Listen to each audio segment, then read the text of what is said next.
there in the realms of the living. Welcome to Thrones of Game, the only Game of Thrones podcast where we watch the series backwards. Hello, I am BT Calloway. I have watched the entire show from beginning to end. Joining me is Elliot Jay O'Neill, who has watched from the end until now. Elliot, how you doing, buddy? I don't know what you're saying, so let's just move on.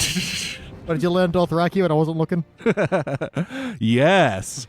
Convincing, isn't it? Yes, incredibly. Not enough. Not enough murder either. No, I was just alive. trying to clear my throat, to be honest. Hey, I mean, Dothraki, throat clearing, whatever, all good. But we just watched we just watched season 7, episode 2, Stormborn. Elliot, what just happened? The same thing that happened the last two episodes. There was a lot of talking and strategy and planning and talking about what's coming. Oh, the White Walkers are coming, and then violence everywhere. And then the other guy was like, ah! Everything exploded. Everyone died. To let everyone else out there know, this is the one. Yeah, not a lot of big events happen until the very end of this one. We get a dark and stormy night on Dragon's Reach, and everyone's kind of making some plans and stuff. Arya bumps into Hot Pie again from a previous I like this kid. Yeah, I know. He's like the only other nice person in the entire universe is just Hot Pie and Sam. And Sam feels like he belongs in a different universe. But we'll get to that kid. Is his name actually Hot Pie? No, it's just he makes hot pies, and I guess they just called him Hot Pie and it stuck. You know, you get that one nickname. Yep. Sticks forever no matter what. Yeah. But the big event is when Euron's fleet intercepts the Greyjoy fleet led by Yara and just decimates them, wipes out the Sand Vipers. Theon takes a leap into the water, leaving Yara in Euron's filthy hands. Oh, my goodness. So here's the payoff for that rescuing scene that I saw. And so I know how that all came to be. No wonder she was pissed at that fucking dickless coward. Yeah. I mean... sorry, forgot the alliteration. Cockless coward. Cockless coward. There we are. Nice. Not very cocksure at all. No, I mean, like, why don't we do this opposite? Let's do this backwards. Let's start with the ending and talk about that epic, battle scene right then and there. Well, this ties into my overall feelings about the episode is that this and the last two we've watched have just been this total formula. Yeah. It's made the show feel formulaic to me. But the difference with this one is I didn't find myself really bored with it. Like, I loved a lot of the performances in this episode, and especially this battle sequence. My fucking Christ. Mwah. It is really unexpected, yeah. And even you watching it backwards, I think you were genuinely stunned when this ship just barges into the other one, and you're just like, oh, fuck. I remember watching this the first time through and just being like, oh, shit. Yeah. Because they get ruined. Unexpected and just artfully produced. Like the contrasting colors. I'm looking at you, fucking Long Night. I know. Every battle scene we see that looks good, it's like, see Long Night? You see how it's done? Like this. Yeah. Well, especially this one, because it's using fire and the night as like a really good contrast. So you've got these amazing purple, dark blues, clashing against these bright orange and yellows, and from all the flames and the sparks going through the air. The sparks! Oh my god! It's like horrendous Christmas lights on like the sleigh bells ringing. Get it? Sleigh. Oh, I got it. And the other thing that stands out to me about this scene is the weapon diversity. You got pikes, you got axes, and like not just swords. There was a whip. Yeah, there was some Catwoman action. Some decent Catwoman action. Yes, these were the Sand Vipers, which you've only seen one of them. You've only seen them in defeat, right? But they do have a little chat beforehand about getting to King's Landing and murdering everyone, who's going to kill who, and and then you kind of see that maybe they're just not used to this kind of chaotic battle and dirty fighting. Yeah. Yeah, because the girl with the whip just gets owned. Oh, yeah. No, I get, like, the vibe that if Euron was around now, he'd be, like, totally one of those Joker tragics online fucking talking about we live in a society and everything's fucking twisted and all that shit. Yeah, really just getting sad about Mattel bringing out gender-neutral Barbies.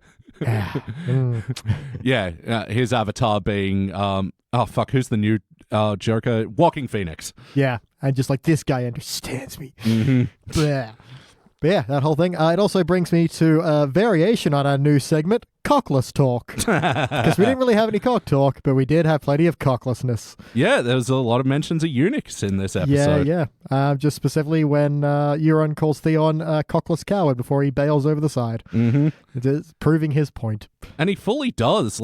And I've never seen Theo. What's his name? Theon. Yeah, I've never seen him like this, and I've always wondered why he was like always so distant and fucking so. How do I put it? I don't know. Even in a sense, beige. Yeah. But I guess that's what The Longest Night was his trying to prove himself and get over that, but also he fucking died like a gimp in that too. Yeah, but he also has that great scene where he's trying to convince some of the other Greyjoys to go after Yara, and they beat the crap out of him, and he just keeps getting up. Oh, yeah, that's right. Yeah, that was his redemption arc, and this is his low point, and we'll go to one of his other low points eventually.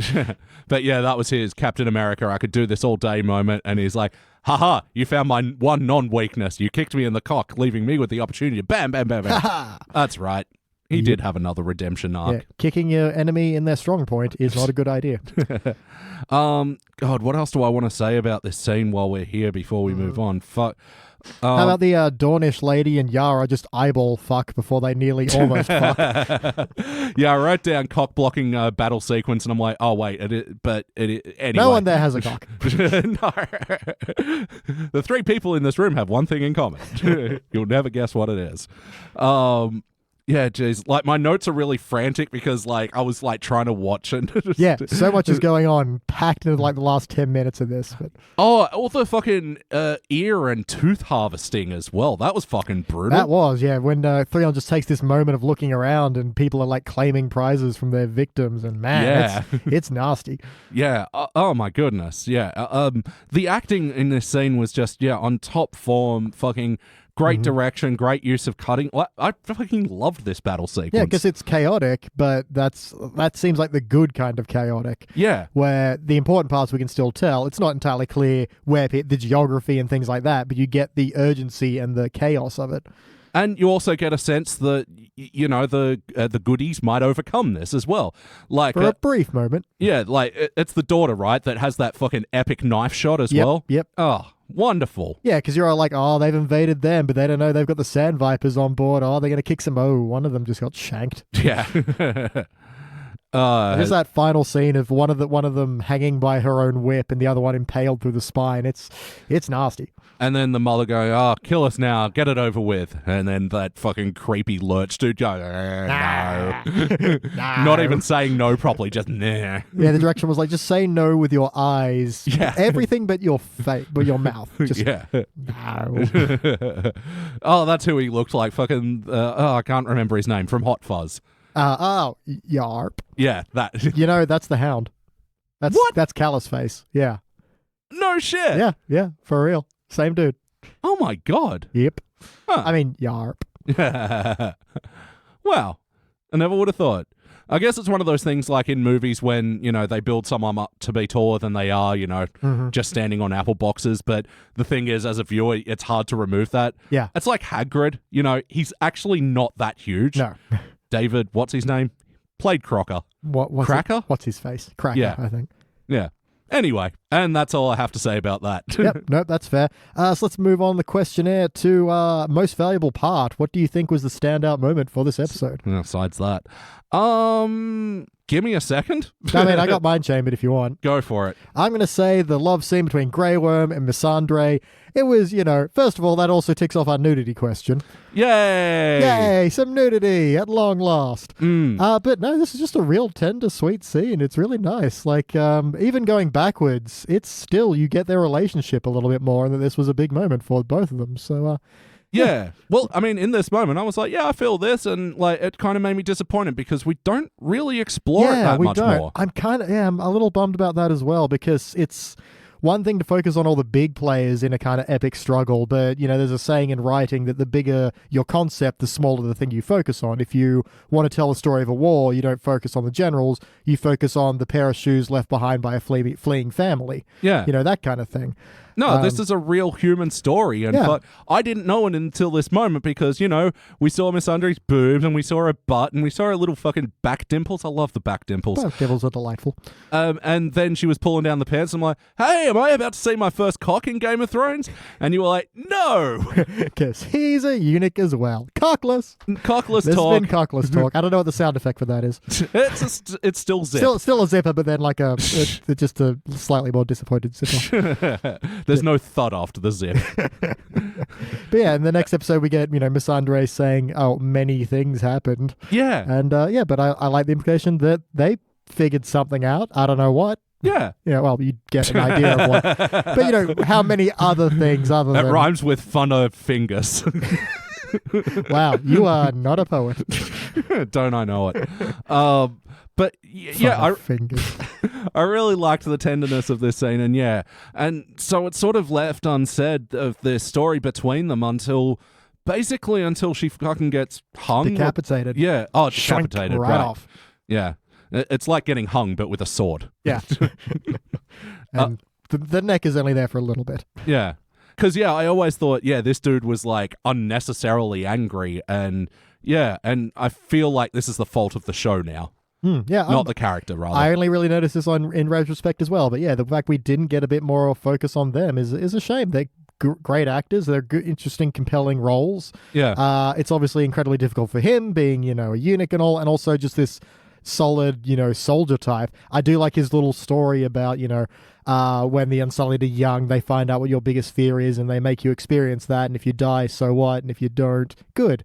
When we're getting like tenderness in the fact that, they're revealing themselves. This is the most open he can be. And it's really beautiful. It's well shot. It's very warm. So that firelight. Mm-hmm. Fantastic stuff. Really, really touching and also hot. Yes. Extremely hot. And, this was a moment as well because, like, I've been a bit iffy on the actor playing Miss Andre. Like, I haven't really been a fan of her performances. She fucking nailed it in this one. Totally. Whereas even in contrast to the scene before, she was like, that's not the correct translation. Oh, yeah, that felt really heavy-handed exposition-y. And this is one of those, from the box, where there's this prophecy about the prince who was promised. And so that's basically the show saying, oh, it might not be. It might be someone else. Could be her. No, I just thought this was the language having a rare moment of gender and neutral wokeness. Yeah, no, it's just some real exposition-heavy moments that could have been a little bit better scripted. Yeah, so you know what? In all fairness to her, it might not have been her fault. That was a shitty line. Yeah, it was very, just blunt and you get it, internet. This is what this could be. Wop, wop. I'm finding the scenes around the Stony Throne being consistently some of my least favourite. Yeah, all of Dragonstone. I keep getting that damn name wrong. Dragonstone. I'm almost getting the names wrong on purpose, so you know. That's what you have that excuse. I'm supposed to be here to write that ship for clarity. But a lot of the scenes around Dragonstone were just standing and talking. Yep. And that's fine. It's all, it's important and blah, blah, whatever. This is the woman that stood out in the field again as well. Melisandre, the red woman. Yeah. Yep. Clarice Van Houten. Oh, the Van Houten that we saw in that episode of The Simpsons. That's the one. Where she taught Bart how to vape. Yeah. Anyway. Yeah. These are weird times. Yeah, we complain what happened in Game of Thrones. Wait till you see what The Simpsons did Ooh. with Game of Thrones characters. All right. Well, my MVP, now that I've thought about it a bit, was the man who doesn't belong in this series, Samwell Tarly. And I gotta say, this section, I don't even think belonged in Game of Thrones. That is until the fucking surgery. Oh, man. That, as one of my early violence notes, is him trying to cure him of grayscale and this, green sludge just pulsing out of him. And, man, full props to the guy who plays Captain Friendzone, a.k.a. Callus Bod, a.k.a. Jorah Mormont, because he's selling the agony of that moment. It's intense. Yeah. And honestly, so Samwise, he's selling the fear. Like, and that nervous energy comes across really well, and it certainly says, we're going to, have to cut the layer of skin off and add a medicinal herb, but it works here. It really completely lands. I'd like you to drink all of this. What is it? Rum. Yep, this is gonna hurt like a motherfucker. And he takes the sip and then he like kind of gags on it because he's Samwise and he doesn't belong in this world.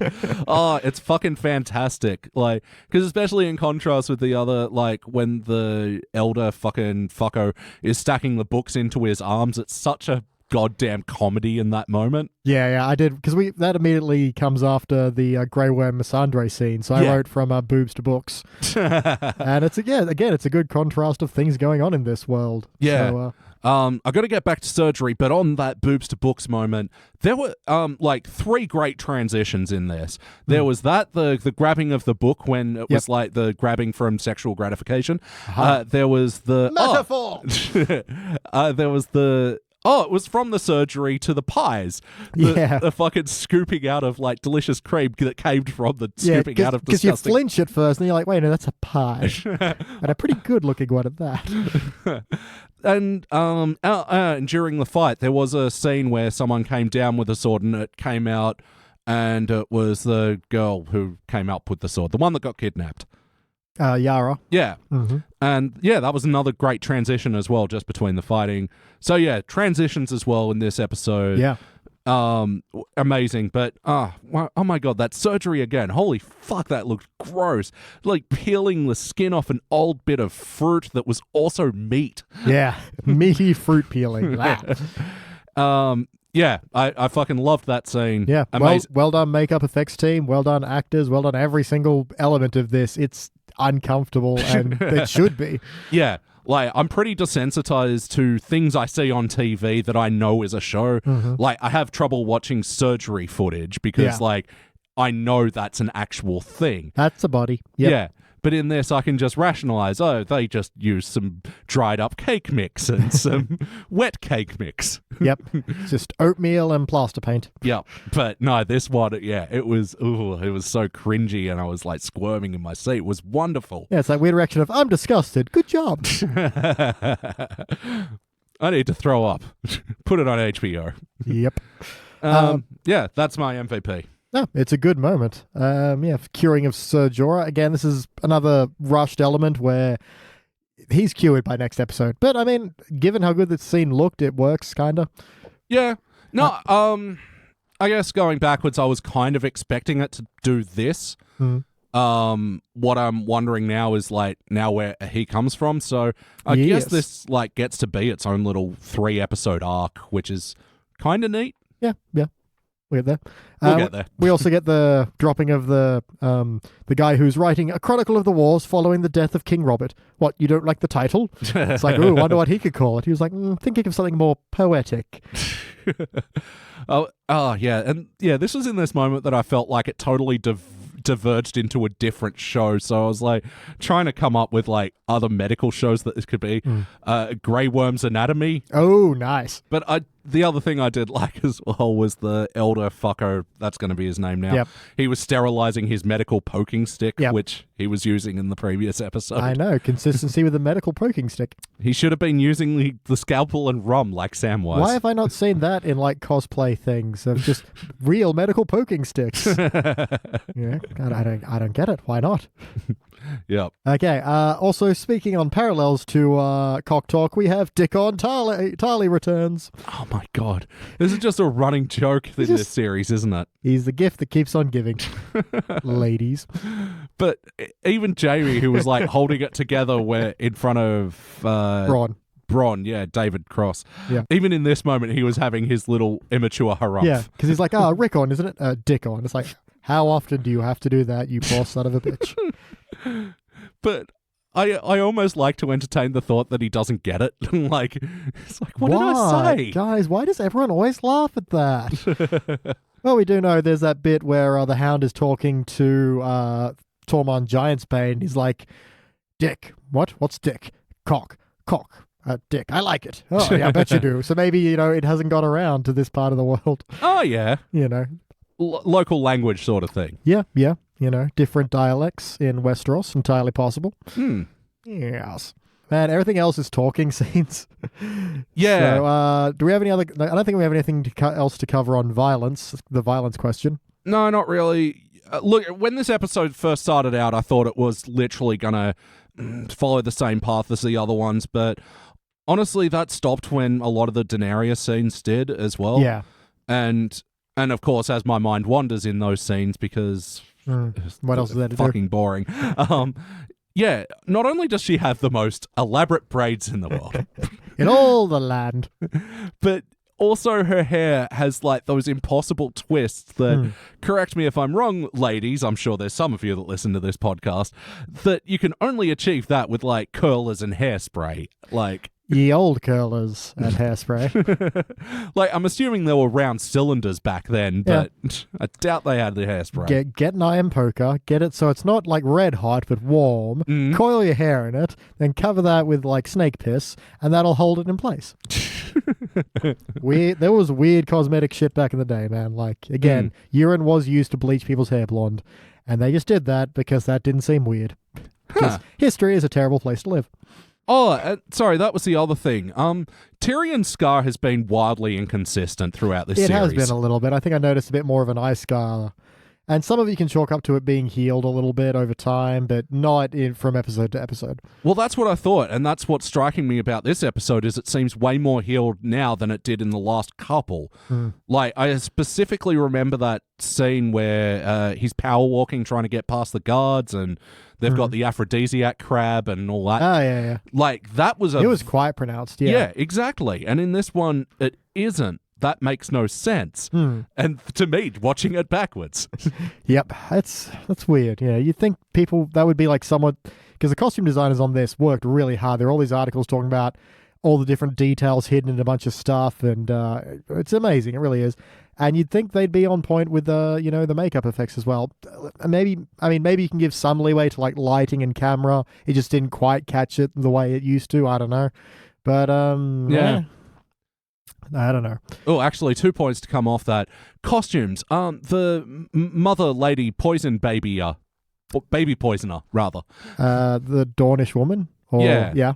It was the first time I'd noticed in this show that someone was wearing a article of clothing that exposed cleavage. Yeah, I mean, ye olde things didn't expose too much cleavage, outside of whorehouses, of course. Yeah, and so, I don't know, it just struck me as odd in this series that they weren't very booby outfits up until this point. Yeah, I think it's a good contrast in the, because she's from a different continent. Oh, yeah. The change in clothing. Yeah. Like, it's not an important point or anything, it was just like, huh. Oh, look, cleavage. How you doing, old buddy? I haven't seen you for a while. It's been a while. Yeah, let's catch up.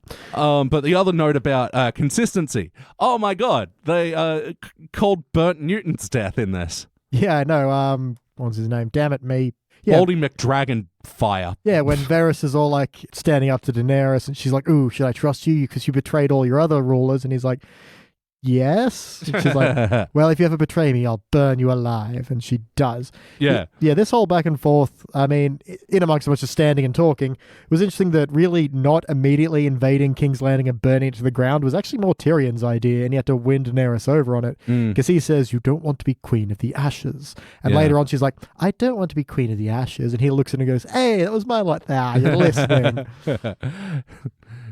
So, yeah. This is what a hand does. Yeah, this is basically, gently directing her power. Throws the ball, but she does the alley-oop. Yep, I think that's a sport.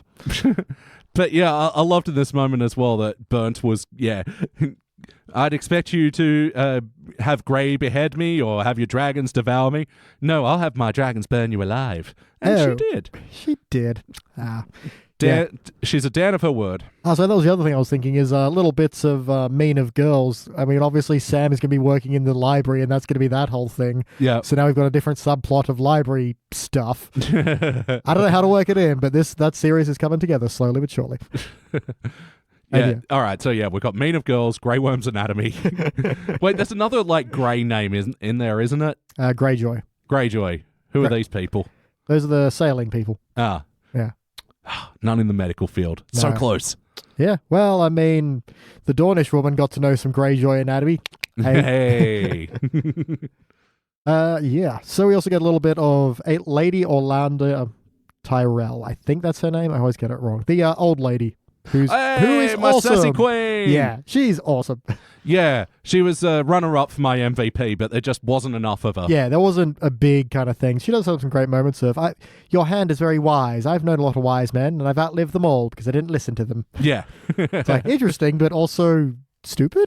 Yeah. Like, I loved how you said it, but I don't think I believe what you're saying. No, it's great. It's very men are dumb, and I've survived by not listening to them. It's great. I guess, yeah. I've also started to. I'm going to perceive whenever Daenerys says bend the knee, I'm going to just equate that to meaning the same thing as like cut a rug. So she just means dance. Yeah. And so she's all bend the knee, Jon Snow, and he's like, no. It's just like, come on, why not? The music's good. That's how we get to mean of girls. Yeah. Her and bending the knee, just good. It's all she wants. Just all days, bending and knees and bending. Blah, blah, blah, blah, blah. I'm going to not slaughter King's Landing, but you better bend your knees. Blah. Maybe she's just like safety supervisor at her place. If you're going to lift, bend the knee. Yeah. Don't bend the back. Bend the knee. And they make plans to take Casterly Rock, which at the time going forwards, this was a big moment. Like, ooh, because we've never even seen it. And it was like, ooh, cool, that's going to happen. And then I really like that misdirection to that not happening. No, I got to say, it's a testament to this episode in me going backwards that I wasn't bored by it, even though I know that this was kind of fruitless. Mm-hmm. But I liked watching this grow, even though I didn't like the thing that it became. Like, yep. I think it's a real testament to this episode and the great performances and stuff that even though I knew what it was building up to, it built up wonderfully. Yeah, I can get. This is a pretty solid one. For all that standing and talking, it's still a great episode. Yeah. Down to my last couple of notes here. Same here. Littlefinger is just little-fingering about and meets Jon in the crypt. Yeah. He's all like, you have many enemies, my lord, but I am totes not one of them. Oh, I am so on your side. Oh my gosh. I love your sister and your mother. And Jon is effectively like just slams him against the wall. It's like, yeah, good. We really needed to see that. But after Jon chokes him and walks away, he's obviously even more turned on. He's like, oh, I so want to fuck her 10 times more now. Oh, now it's like forbidden. Like the worst thing you could have done for my mojo was said yes. Oh my gosh. Yeah. It's one of these moments where I hate him so much that I'm adoring the actor right now because he is so good at looking like a creepy skis bag. Yeah, he's just being smarmy and you just want to smack him in the face. And the opportunistic look that he gets when Jon puts Sansa in charge as well. Just like, ooh. Goody. I think I felt it move.